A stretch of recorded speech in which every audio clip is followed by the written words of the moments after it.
If I told you that there are millions of people doing everything the financial experts recommend and still never becoming rich, would you believe it?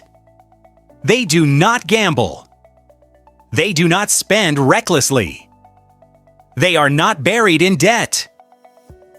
On the contrary, they are very diligent savers. Every month, they put money into a bank account, watch the balance grow, and proudly think, "I'm doing a great job." But here is the controversial question.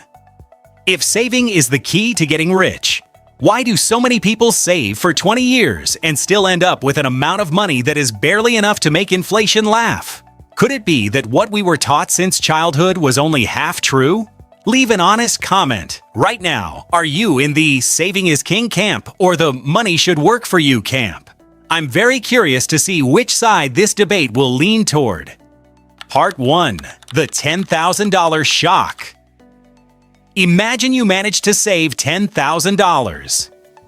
Not an easy thing to do. You sacrificed, stayed disciplined, and remained patient to build that amount of money. Then you deposit it in a bank. Makes sense. Safe and secure. 1 year later, you open your banking app.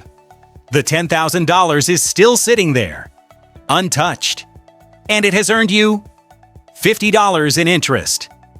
1 year of discipline in exchange for $50. At this point, you might think, well, interest rates are low. We already know that. But the problem is not just low interest rates. The problem goes much deeper. Your money is not simply standing still. It is losing value every single day because of inflation. And this is the real question. Why do we keep doing it, even when we know the outcome? The answer lies in a very common misunderstanding. And that is exactly what I am about to explain next. Part 2. You are using the wrong tool. Here is a truth no one teaches you in school. Saving and investing are two different tools designed for two different purposes. Saving is a protection tool. It helps keep your money from disappearing.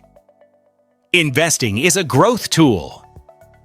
It helps your money create more money. Using saving to become wealthy is like using an umbrella to block the sun and then wondering why you still get soaked when it rains. You are not doing anything wrong. You are simply using the wrong tool. Take a look at this number. Starting with the same $10,000. After 20 years, bank savings at 1% per year, about $12,000. Investing at 10% per year leads to nearly $70,000. The difference is almost 6 times. Not because the other person is smarter, simply because they used the right tool. This is the power of compound interest. The phenomenon that Einstein is often said to have called the eighth wonder of the world. By now, a natural question appears. So why doesn't everyone invest? The answer is not a lack of money. The answer lies in something you cannot see on a bank statement. Part 3. The biggest enemy is not the market. Your biggest enemy when investing is not market volatility. Not inflation, not a lack of knowledge. It is your own brain. Psychologists call this loss aversion. The instinct that makes the pain of losing money feel much stronger than the pleasure of making money. Losing $100 hurts far more than earning $100 feels good. So when the market starts moving up and down, your brain switches into survival mode. Down 5%, you feel worried. Down 10%. You start searching for videos about signs of an economic recession. Down 20%. You seriously consider selling everything and finding something that feels more stable. And when you sell at the exact moment the market is at its lowest point, you lock in a real loss and miss the recovery that often follows. This is why many people know they should invest but never do. Or they start investing and quit at the worst possible moment. So how do you overcome this instinct? There is a specific roadmap, and it is much simpler than most people think. Part 4. The roadmap from saving to investing. The secret to overcoming fear is not becoming more courageous.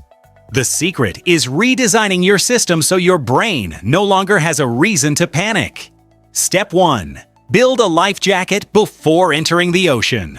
Before investing in anything, create an emergency fund that can cover 3 to 6 months of living expenses. This money is not invested and is not touched. Why is this important? Because when the market falls, knowing that your everyday expenses are still covered makes you far less likely to panic and sell. Step 2. Split your money into 2 buckets. Bucket 1. Safe money. Stays in the bank and remains untouched. Bucket 2. Growth money. Goes out into the market and gets to work.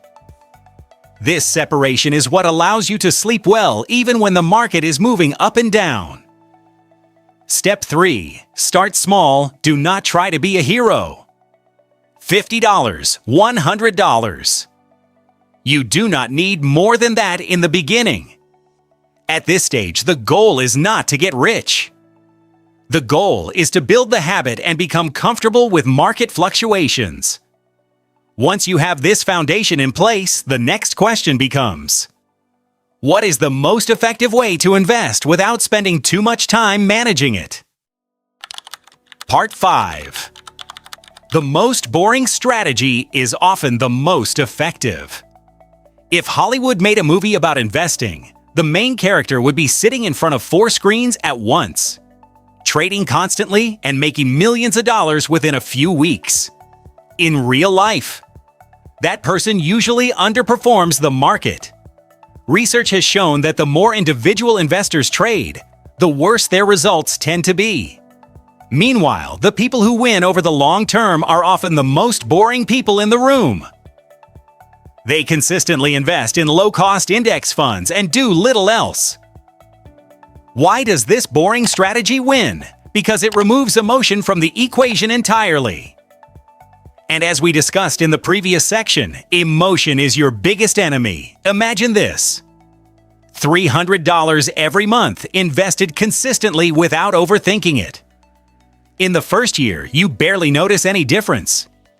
By year 5, you start to see progress. By year 10, compound growth begins to work like a snowball rolling downhill, and your money starts creating more money without requiring additional effort from you.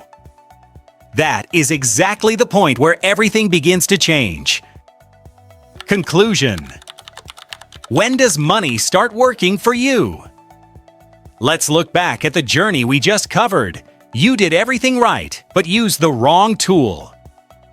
Your brain held you back, but there is a roadmap to overcome it. And the strategy itself is much simpler than you might have imagined. In the end, there is only one thing to remember. Saving helps you sleep well. Investing helps you become free. If you only save and never invest, you are like someone who buys seeds and stores them in a warehouse forever. The seeds are still there. They have not disappeared. But the garden will never appear. 5 years from now will arrive whether you prepare for it or not. The only question is this: when you look back, will you see a bank account that stayed in the same place? Or a financial machine quietly working for you every single day? Leave a comment below. Which stage are you in right now? Only saving, just starting to invest? Or have you been investing for years already? If this video gave you a new perspective, hit like, subscribe to the channel, and turn on notifications. Because in the next video, I am going to dive deep into one of the questions I get most often in my messages. If you are starting with a small amount of money, what should be the very first investment you buy? See you in the next video.